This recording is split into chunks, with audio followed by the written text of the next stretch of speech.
Initialize sequence. You're tuned in to IntellectualRadio.com.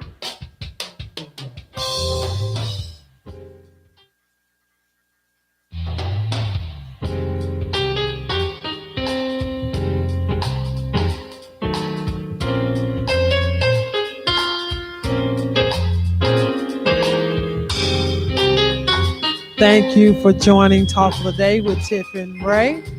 We're here every Wednesday at 3 p.m. Central Standard Time, radio.com, Facebook Live, and YouTube. This show is brought to you by Kingdom Credit Repair. If you're struggling to buy a car or a home, or your credit score is just too low, or you just probably want to start your own business, you can give me a call at 773-979-0336. Thank you for joining again. Happy Wednesday, everybody. Happy Wednesday, Ray. Happy Wednesday. Happy Wednesday. How's it going? How was the week for you? Wow. A weekend, put it like that. The weekend and week is very challenging. Yeah. Very challenging week. It's suppressed this week. Especially with the weather just switched up on us like that. We was at 90-degree last Wednesday. Yeah. Right. I mean, just switched up like that. Like, yeah, I thought it was going to take it slow. Yeah. You know, That was a maybe, drastic change, yeah, this Chicago, it's like we can do that. But you know, last week was awesome. It was. It was awesome. I went home with that. I even tried to find it. I did find it on the internet. Okay. And I began to study it. I have not completed it, but it was awesome. It was so much information. I think. Oh, you're talking about our the recap. Okay, recap on last week's show. Yeah, she was man, if she's watching, thank you. Thank you for taking the time out last week to come out and share that power of love. She said has such an anointing on her Yes, for love, patience, the word. kindness, and just breaking down that word in the Yes. time that we're in, Yes. and the blessed time that we're in with God, Yes. regardless of what it looks like. Denomination you are, what Yeah. religion you are, it does not matter. But regardless really of what it's just looking like in the earth, Amen. what's going on, don't you think so? Yeah. What's really going on out here, with the COVID, the first adults, now the children, Mhm. schools, the economy, with all of this that's going on, losing loved ones, family members, Yeah. man. And you have to think about this. Guess what else? A lot of divorces took place during COVID. And the storm, what was it in Oh Louisiana? yeah, A Louisiana lot of people lost and their Texas. I houses. think last Was week, it? Louisiana, Texas. Yes. Yeah. So, in spite of what we see, what's going on, we still trust God and believe and know that He's still moving. He's still in the midst. That's right. He's still in the midst. Right. If you're, how did does Dr. Matthew put it? If God woke you today, if you're here, He's not finished. Oh yeah, he's not finished. He's yet. not I was finished. gonna say what? Don't turn my plow. No, not that. Yeah, I that's won't one turn of 'em. my plow. Yep, and he don't know I be at home saying it. Same I'm thing, not turning my no, I ain't turning my plow. So yeah, that's the real deal. So thank you all in advance for always coming on supporting. It's talk y'all. I'm so used to it's all about you, right? I have to get it's all about you out of my Yeah. spirit. God is taking us somewhere else. Yeah, I talk of the day with Tiff and Ray. Thank you so much for joining us every Wednesday faithfully at 3 p.m. Central Standard Time. Thank you all for calling in and engaging in our show and engaging in conversation with our guests and everything. And do you have the information up, Ray, for him? I want to I texted. I believe you should have it. I'm sorry that I didn't get a chance to print it. You may have to enlarge it. Yep. And you can take your time. But we have a interesting story for you guys this Wednesday. And I thought it was interesting when I was contacted by the beautiful young lady that thought that we needed to know about the story. For those that didn't know, which was me, I knew partial, I saw partial, but I never knew the in depth of the story. And so I met up with her and she blessed us with some books. I brought them to the radio station and blessed everybody at the radio with a book and blessed my home. And I thought that it was needed because of what's going on, not just in the earth, but we're gonna focus on Chicago. We're gonna focus on what's going on in our world. Our world is in Chicago, Illinois, West Side, South Side, North Side, East Side, whether it be suburb, or just the mainstream. That it's a lot of killing and a lot of this and that and a lot of carjacking, and it's been a lot going on, a lot of crime, but it's been like this. Actually, it hasn't started. It's just being more. It's been highlighted even the more, you know. And so we have our guest today. I'm going to allow Reynell to introduce him, and he's going to share his story with us. Go right ahead, Ray. Well, today we have Marvin Reeves here with us, who spent pretty close to 21 years, if not more than 21 years, of his life incarcerated with the Department of Corrections here in Illinois. And today he's going to share his story and his encounters with the Chicago Police Department while he was incarcerated and what led up to his incarceration. And I'm sure it's going to be enlightening for a lot of people. I am not a resident of the city of Chicago. However, my church is in Chicago, and I have a lot of friends in Chicago. So without further ado, we're going to go ahead and let Marvin begin to tell his story. So just tune in, be patient, and we thank you again. And if you just let's let them know that let's open up the line. If you at any point in given time have any questions for them, or one of us, call in 708-223-8953. Feel free. You can call anonymous if you like to, but however, uh, go right ahead. Yeah. Thank you, ladies and gentlemen, for entertaining me and bringing me out to y'all radio station. My name is Marvin Reeves. I was wrongfully convicted of a crime in 1988 that I didn't commit. I served 21 years in prison before I was exonerated, not released, exonerated. And what's the difference? Tell us that. The difference between being exonerated means that the court found no evidence for you to be prosecuted. Okay. It's a difference. When you've been released, that means that you did your time and they release you. When you've been exonerated, you exonerated by the higher courts to understand that the lower courts didn't do their job. Wow. Okay. Okay. So, to tell a little bit of my story, I was at home in bed, after getting out for hard days of work. And my sister and I lived together. We always did. And this particular night on the 26th of August, 1988, the police came, knocked on the door, and kicked the door in. And when they kicked the door in, blankly, they come to the room where I was at, put the gun to my head, and in these words, they said, "Nigga, you move, I'm going to kill you." Wow. So I kind of like fear for my life, and I felt like it was a mistaken address, mistaken identity, or something wasn't right. And I figured we'll get to the police station, we'll iron it out.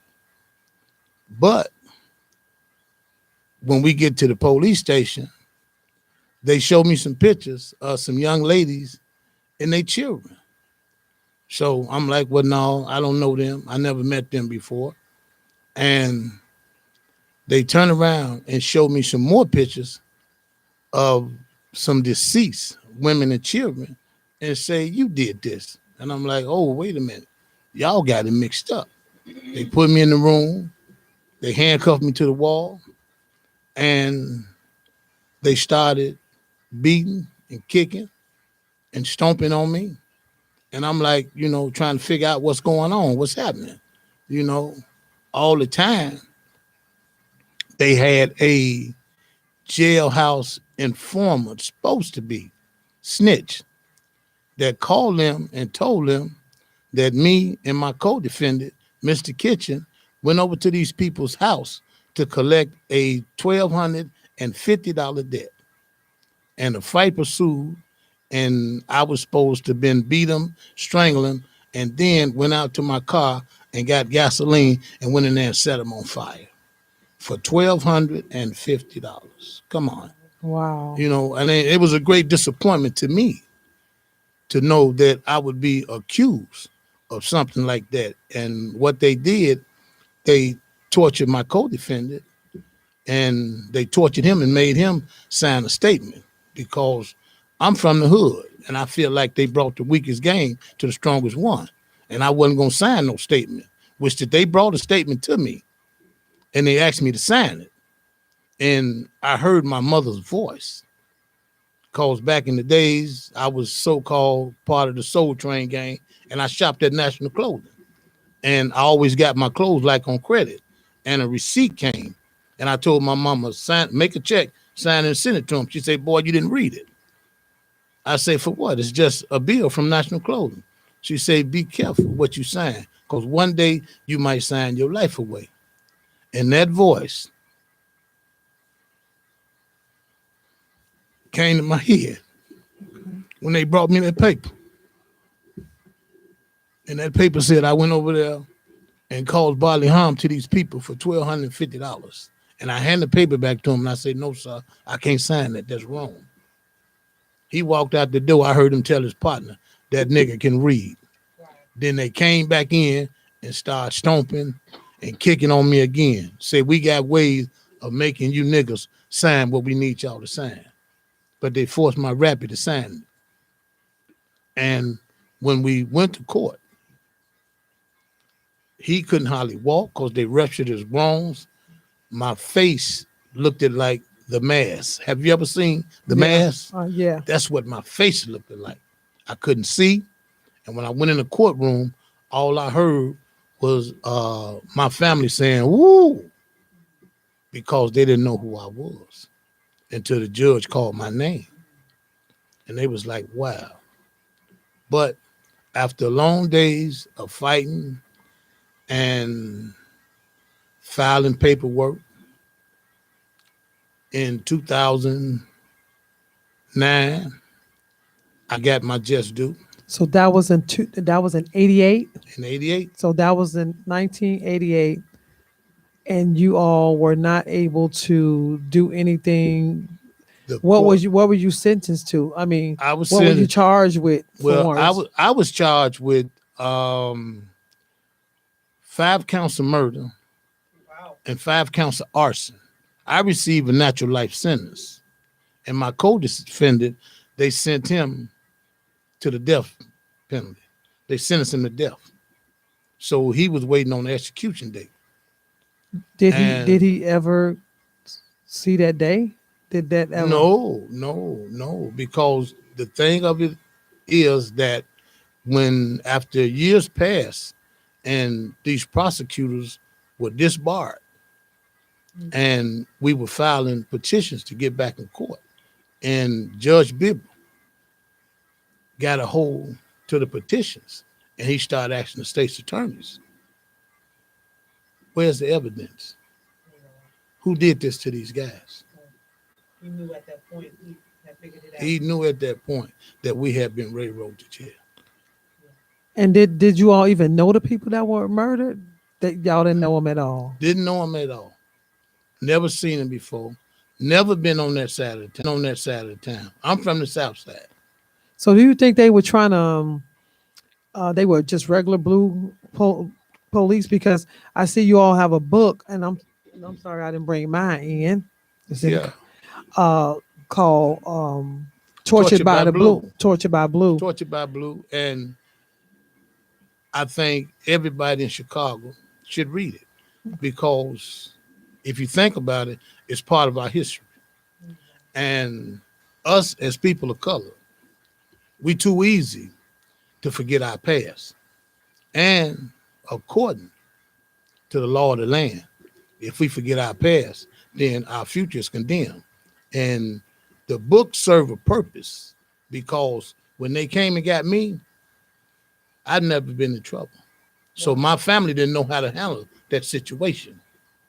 And the reader of this book will teach you what go on behind closed doors with your loved ones. And that's something, yeah, and that's something we need to know, because My family, they didn't know. Called around, crooked lawyers. Nobody would be honest with you and tell you the truth. And most of the lawyers will tell you, well, we don't know how you got in this situation because the prosecutors, they jealous. They took what this lying witness told them and they ran with it. Oh, so they had a witness. Was the witness even tortured? No, the guy was in jail. Yeah, it was an in-house And okay. believe me, that's why I went to Springfield and had them to pass that law about the jailhouse snitches. So what law is that? Can you? They passed a law stating that a jailhouse informant is not credible. And they've been had it on the books, but they just never shot it through. So Oh. Illinois now has that law. They got in that. place. They got that in place. A jailhouse snitch without evidence is no good. Well, if anybody's just tuning in, guys, we have Mr. Marvin Reeves, co-author of Tortured by Blue in the city of Chicago, sharing his story with us and the world about how he was taken from his home in 1988 as a young man who just left work, lived with his sister, came home to do what people do when you get off work, to relax, chill, eat, or whatever, get comfortable. And his whole life went a whole nother way from there. You know, I think about it a lot of time, and of course it makes me emotional because through my education and my investigation, they knew who actually went to this house. But because they had came and tortured us and they had this supposed to be police informant that was locked up in prison, tell him that they locked us up and they let him out. Oh wow. Oh, so that's how he got out. That's how he got out. And it's sad that, you know, So he just needed to give them somebody. They didn't care who. he didn't care who. Just So another black man. he gave them the people that lived in the neighborhood that associated with his family. Oh wow. So it was like an entrapment. There you go. Yeah, I mean, You and didn't even do it, but it was entrapment. and believe it or not, the police took me down to Lebanon State, and I took a lie detector test. I finally found out why they never submitted it. Because you passed. Thank you. Interesting. Yeah, I mean, it's a lot of things that lead up to make you understand and you question why. We in Chicago have the worstest justice system in America because of the corruption. And White collar corruption. yeah, and when you read the book, you realize, how did this guy get to do this for 30 years and nobody never challenged him? So you got to realize, Mayor Daley, he was the state's attorney when John Burge first started. Tell the listeners who don't know who John Burge is. John Burge was the commander of the Chicago Police Department that raised up in the rank from officers with officers that tortured young black men and young Latino men to sign statements. And right to this day, you got a host of guys that's fighting for their freedom long after most of these cops done passed away. Because you got to fight for your freedom. And the book explains to you. That's why I say it's a good read. So you and your friend that went on the same case Yes. were not the only ones that this happened to. The man did this for 30 years. Wow. So how's your friend? How's the kid? Oh, he pretty good. He pretty good. And yeah. I mean, we walked out the door the same time. And I mean, the funny thing about it, we were some of the first guys in Illinois that was able to walk out the front door. I mean, normally you go back to wherever correctional center you was at and they release you. We walked out the court building on 26th Street. What about No, It wasn't no good anymore. no. After I mean, so many years, the last thing you want to gone. see is something Probably. sitting in your house that sat in the cell with you for 21 years in a 9x5. I never wanted to see none of that. Freedom was the key. And I always say it was a blessing from the creator that we got free, because a lot of guys, when they set you up like that, and I'm almost for certain they done killed a lot of innocent people, because you have to notice what the late Governor Ryan said. Reason why they sent him to prison. He said in 4 years he's been in office, there have been people before him that done seen what he's seen, and he could no longer execute another person in Illinois, and he cleared death row out. And once he cleared death row out, they come with that license for bribe scandal. They came at and him. put him in jail. Yeah, they did.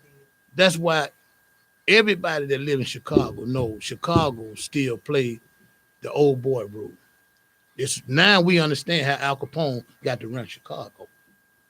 The mob, white Irish, and I mean, you think at some point they would try to get it right, because Governor Ryan say not only is the system broke, it's irreparable. So they did this for years and years and years to where the system is just irreparable, because it's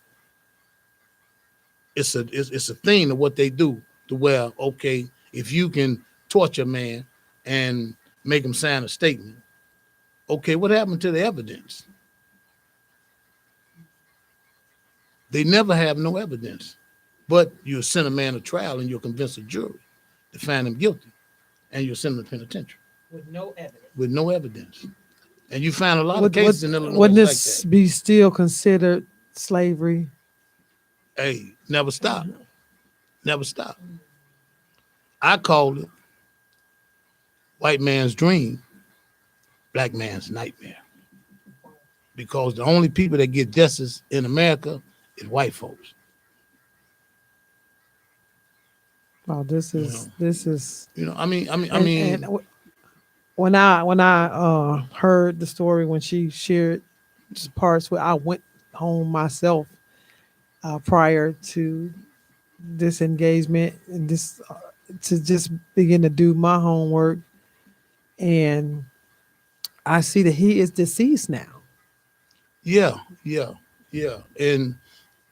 And he only got to serve no, 4 but years. see, he did 4 years, and he never got charged with none of the crimes that he commit on people. Wow. He got charged with perjury, because to show you how arrogant he is, all his cronies got away. He took the witness stand and told the people, well, hey, I didn't torture nobody. And them lawyers say, we got you, homie. Everybody else pled the fifth. Right. But he took the stand and say, I didn't torture nobody. Guess what? They got the record to prove that you did it. They threw the book at him. But like you say, he only got 4 years for perjury, because he lied under oath. He said he didn't torture nobody, and they knew he did. Yeah. But he knew what he was. He Yeah, knew that yeah, the perjury would stick more than the Yeah. Yeah, because I was told that some of the things that he did was because of where he came from. Was he in the army or? He And learned about the electric box through his service, Mhm. and a lot of the guys, like the Wilson brothers, you put the electric box on their testicles, and you turn it, and it gives out a jolt electricity, That's about 120 volts. That's bullshit. She probably can't hear you.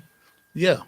Put them on their ears, put them on their nose, put them on their lips, on their breasts, I mean, That's the torture? Is that yeah, that's part of torture. Like you say, they got ways to make people sign those statements. And you got to realize when you're being tortured, if all you have to do is sign a statement to stop To them from stop the torturing you, pain. Yeah. that's what you would do.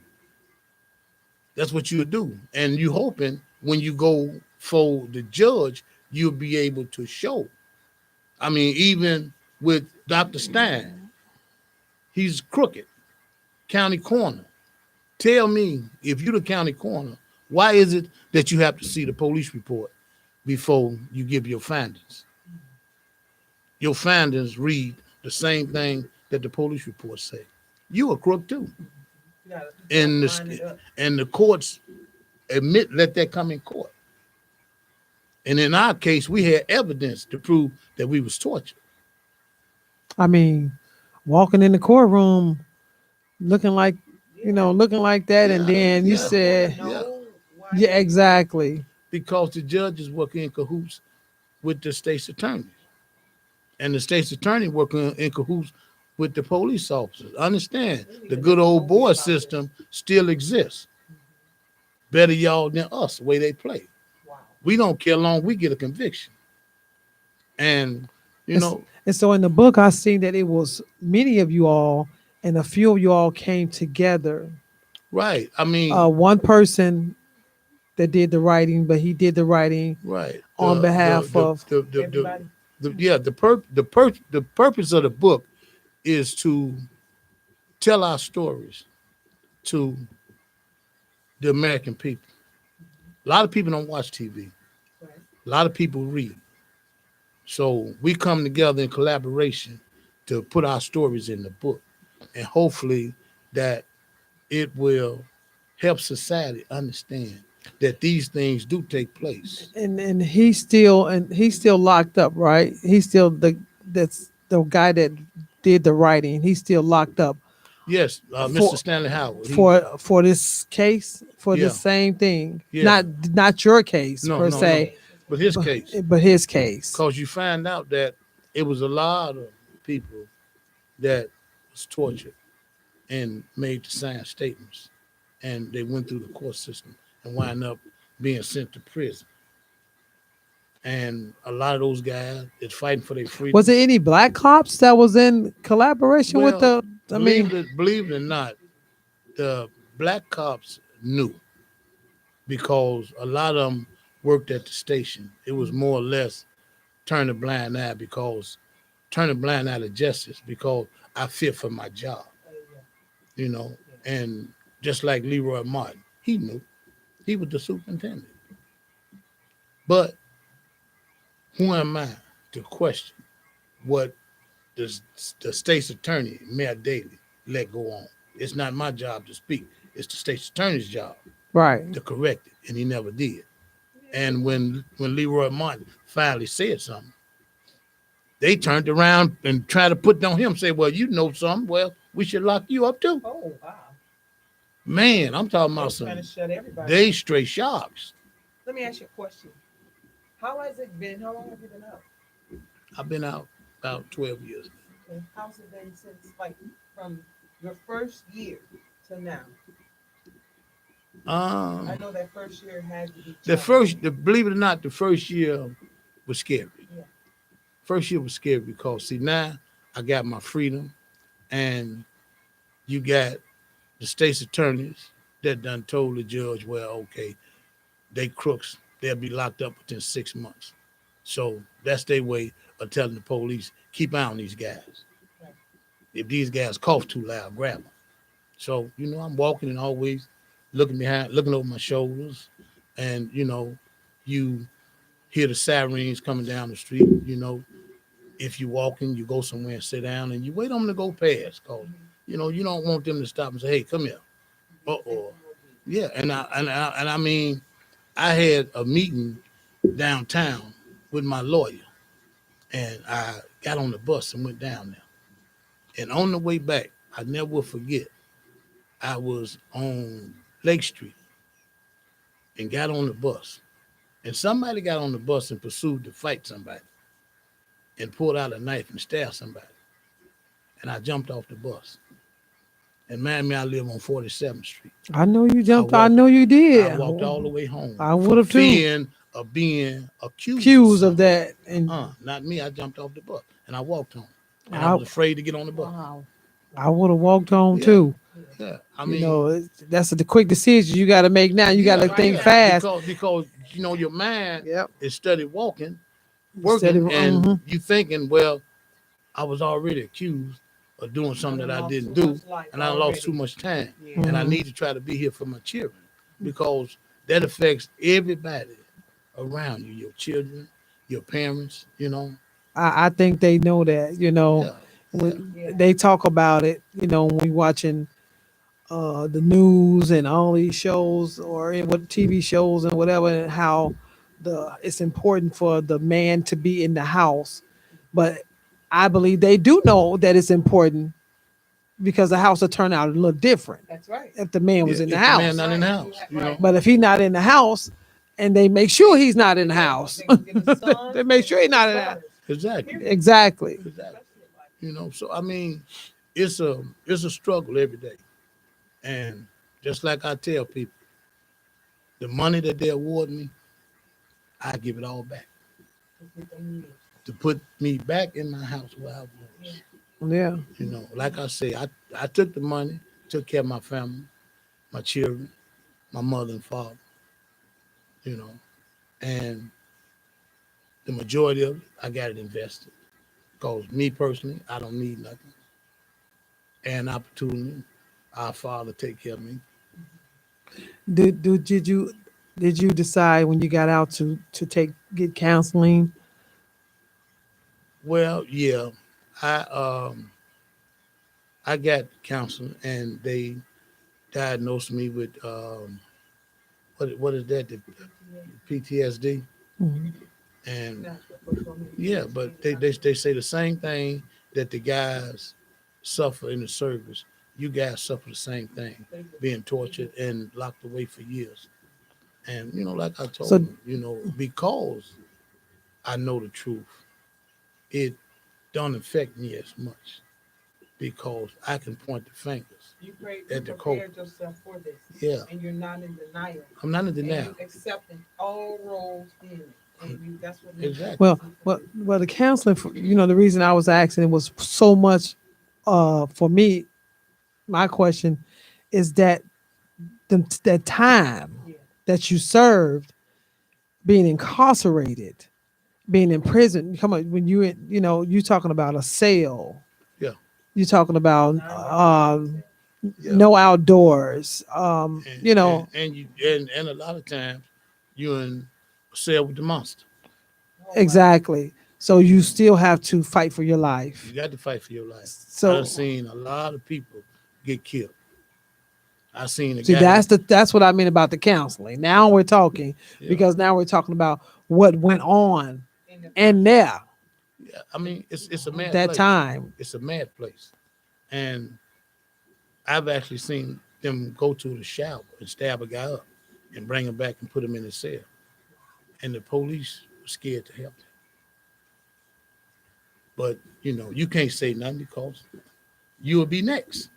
Who's going to help you when they take you and then stab you up and you lose your life? So, I mean, basically that's the kind of situation that prison revolved around. A bunch of angry people that don't understand. A bunch of sick people. The majority of the people need to be in Tinley Park. They don't have Tinley Park no more. That's the crazy house. Yeah. Most of those people are incarcerated. And that's bad. Real because bad. you shouldn't lock up a person that's mentally Real bad. unstable. Real bad. Mental illness is totally different from criminal activity. And it always go back to what I seen them do to Amanda Wallace. They knew Amanda Wallace was mentally retarded. And she was physically raped out at the mental institution to where she got pregnant. She had a baby. And somehow the caseworker let her have a baby for the weekend, and she wound up hanging and killing the baby. And they executed her. No. Yes, they executed her. And I think I kind of agree with that. Like, they know it's a mental issue. Yeah, yeah. And when you're in jail, the question they ask, have you thought about committing suicide? Duh. I mean, anybody, right? If this gonna take me, if that's gonna take, but if you say yes, then they want to drug you up. Exactly. They want to dope you up. Exactly. They'll feel you full of that medicine. They got you walking like a zombie, like you are dead. Right. Might as well be. You might well be dead. Right. Because So you're not here. because you're not here, and then you won't remember this time. You won't So then when remember. we release you to go out there to do some other mental activities, we know you'll be back because you didn't even remember this. Exactly. You know you'll be Or they back. just wander around and end up Yeah. And I mean, it's one of those things where that's mean why we have to take initiative to really understand, because I don't want what happened to me to happen to anyone. That's why I fought and I marched so hard. And every time the calls come up for justice, I'm always there because I want for other people what I wanted for myself, Right. because it made me feel good that they had a group called the campaign in the death penalty. And I was watching in my cell, watching the news, Hmm.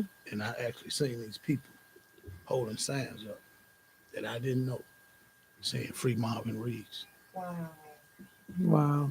So I know that had to like. So that gave you that fight. It gave me the fight that I need to say, Yeah. well, if these And not people give up, is yeah. out there doing this for And they me, don't even know. they don't even know me, but they believe in my story.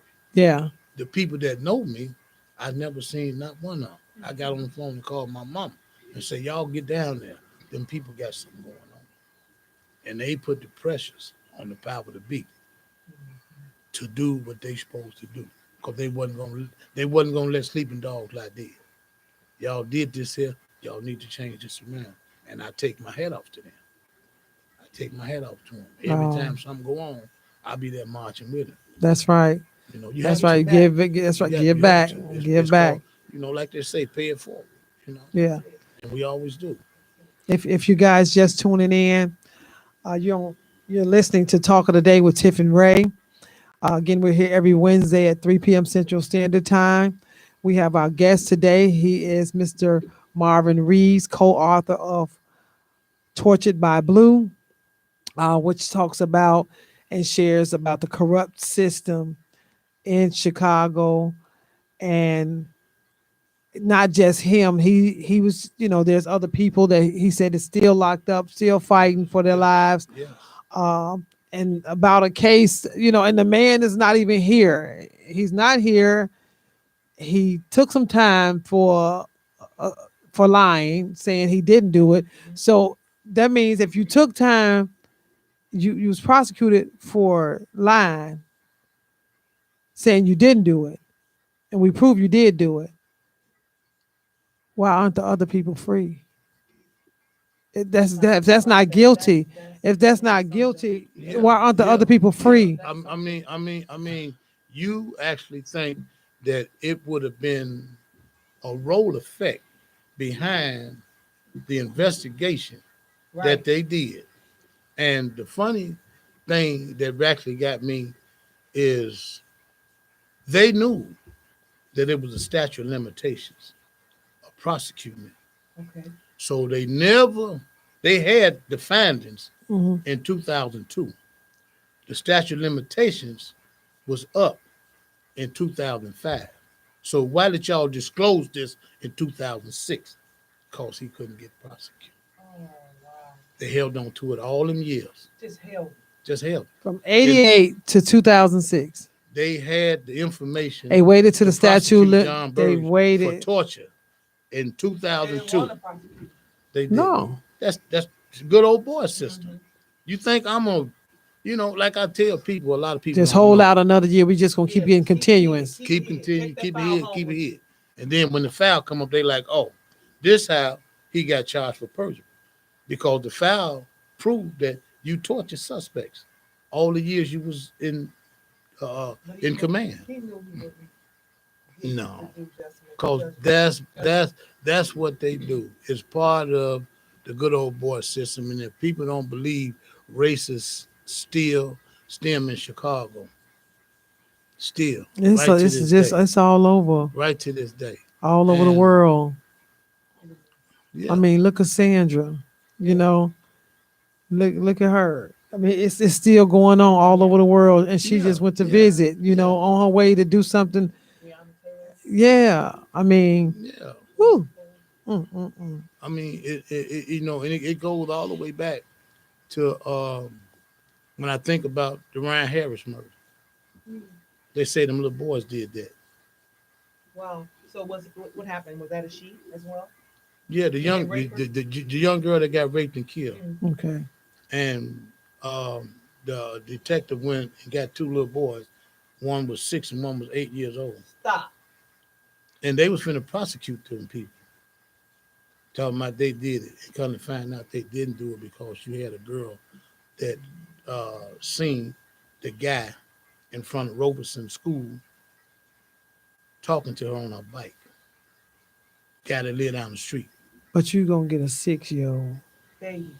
And if it wasn't for the lawyers finding out and having the police to go arrest the guy, they gonna lock them kids up For life. because they don't care about it. What's the importance of getting somebody though? I mean, as it relates, is it so that they can become detectives, so they can become higher?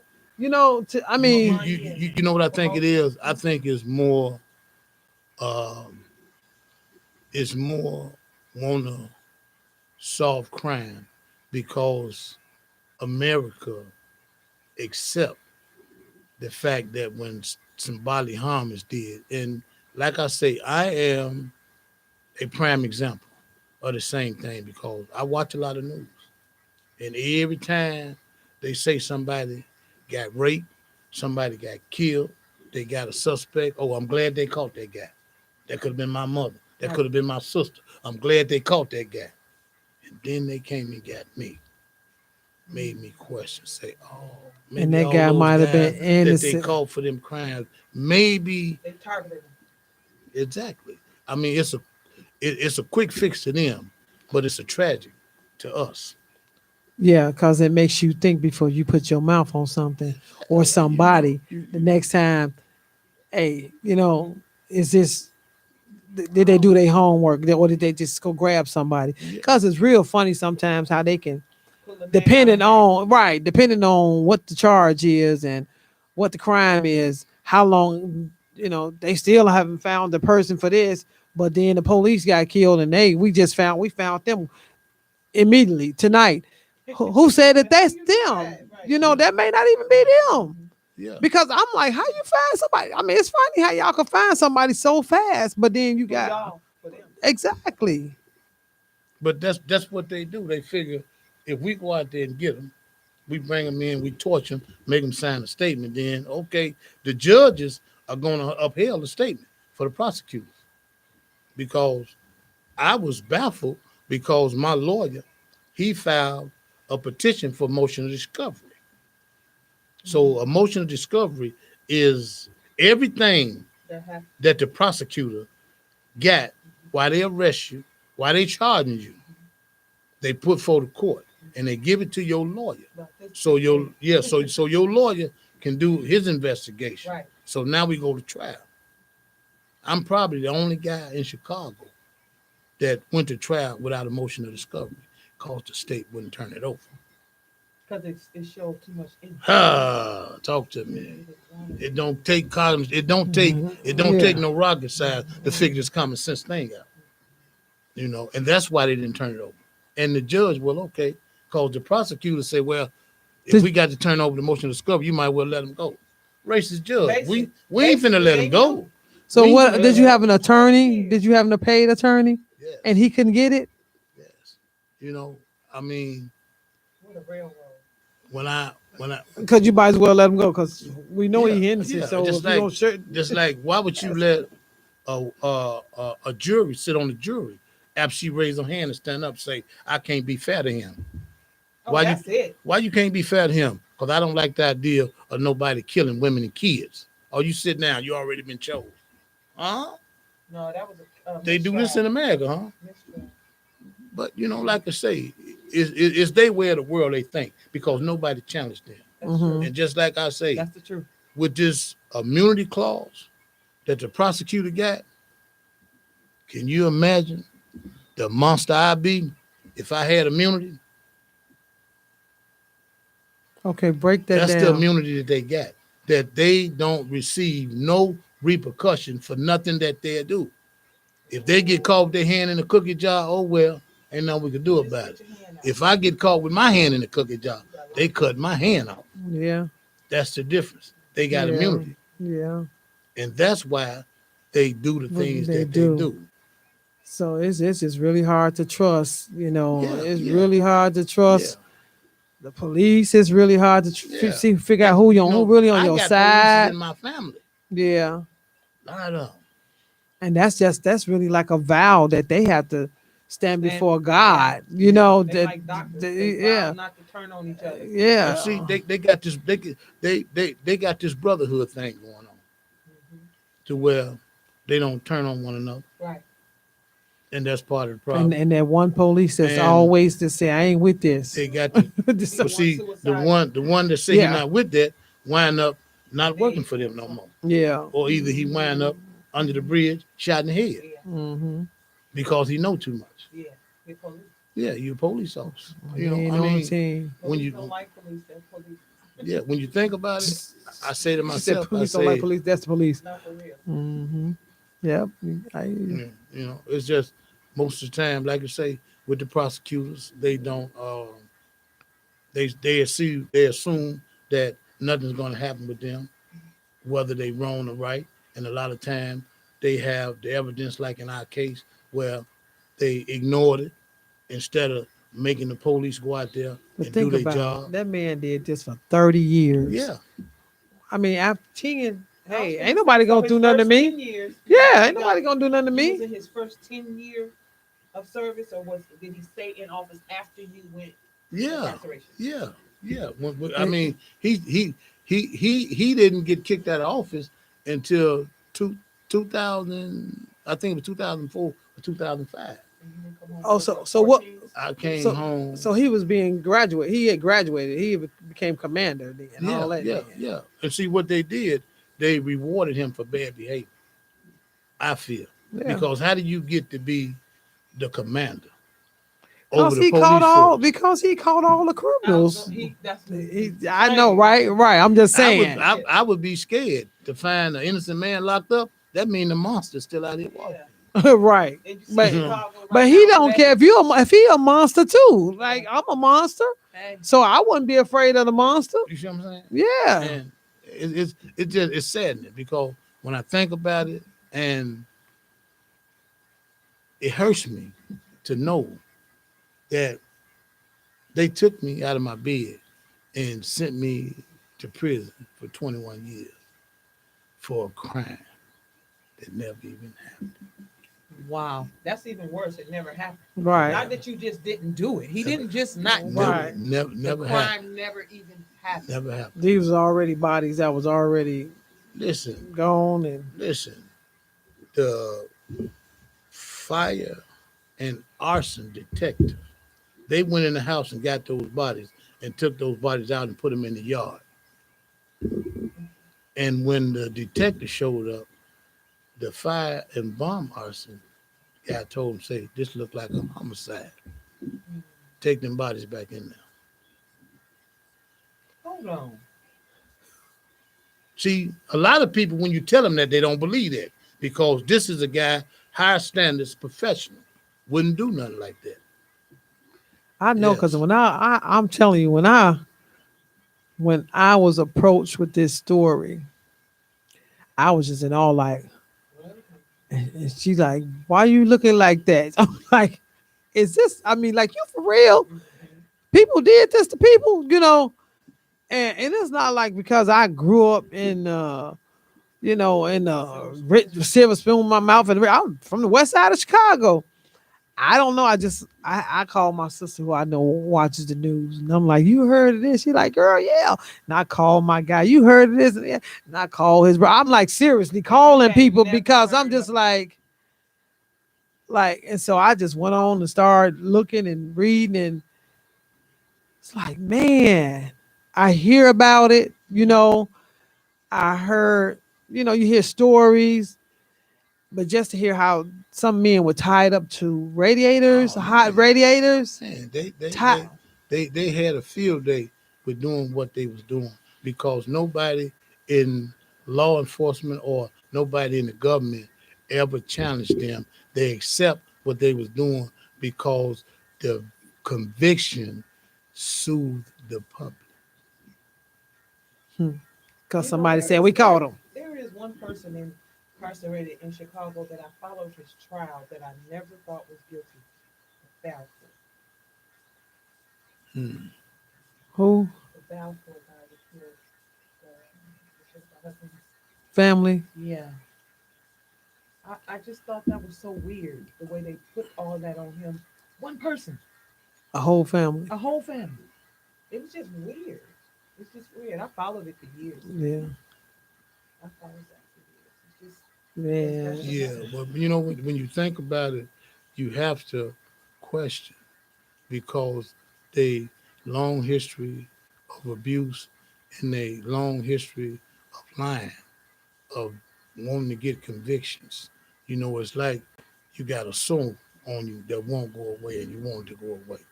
And you don't need nobody to keep on salting because Right. it'll never move. Yeah, right.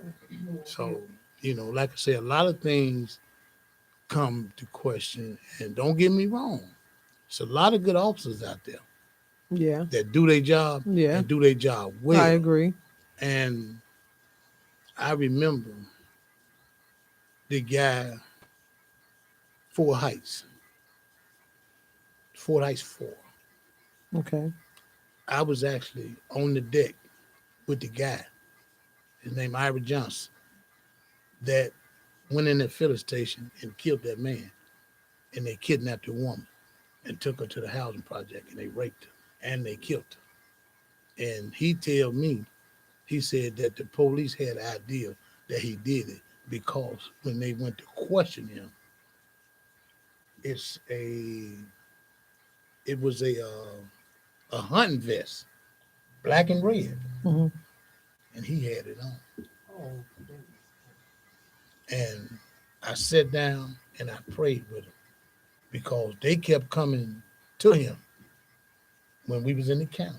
Mhm. And they kept asking him, they said, look, we're gonna give you a deal on this murder that you got. We already got these guys. Don't worry about that. Because they were trying to keep from letting these Fort Heights guys go. And I prayed with him. And I told him, I said, the Lord, make sure you do the right thing. Right. If them guys didn't do it, don't side with these state's attorneys. You already doing natural life for somebody that you raped and killed. Now, had they locked you up, that person would still be alive. Let them guys go home to their family. And he did exactly what I asked him to do. Wow. Show you how the Lord worked. The Lord is good, baby. Yeah. Not some of the time, but all the time. Yeah. I can agree And to I that. be praying for the other guys that was tortured like me, that's still locked up, you know, and a lot of people pass judgment on us because they figure, well, maybe they come home by some they always say a technicality, a glitch in the court system. No. You didn't do it. Mm. You didn't do it right the first time. Right. All they had to do was do the investigation. And if they did the investigation, a lot of things they would have found out, but they just really didn't. They didn't care. want to because they wouldn't have had a conviction. They wouldn't. I mean, they probably could have convicted the right person because, believe it or not, they knew that the husband went over there and jumped on the wife because the wife was cheating on him. And that's all that happened. Wow. You know, I mean, Wow. well, it's one of the things where it's messed up because the system that we hold to a high standard stoops so low. We gotta keep praying. Yeah, We gotta keep praying that they do the right thing, and we gotta make sure we do the right thing.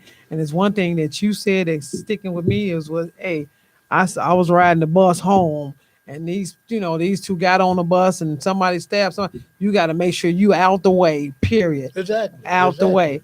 So we want to say thank you all for listening, and thank you all for joining in Facebook Live, YouTube Live, IntellectualRadio.com with Talk of the Day with Tiff and Ray, with our co-author and guest Marvin Reeves. How can they get your book? You can purchase it. It's on Barnes and Nobles. It's not on Barnes and Noble anymore. Where's it at? Amazon? Okay, well, we're gonna find out personally. If you're watching, Yeah, just yeah. go through my page and I'll make sure I can connect you guys to them. Thank you again for joining Talking Today with Tiff and Ray. We'll see you next week. We'll be back here at Wednesday at 3 p.m. Central Standard Time. Thank you for sharing your story. Thank you. All right. I appreciate y'all.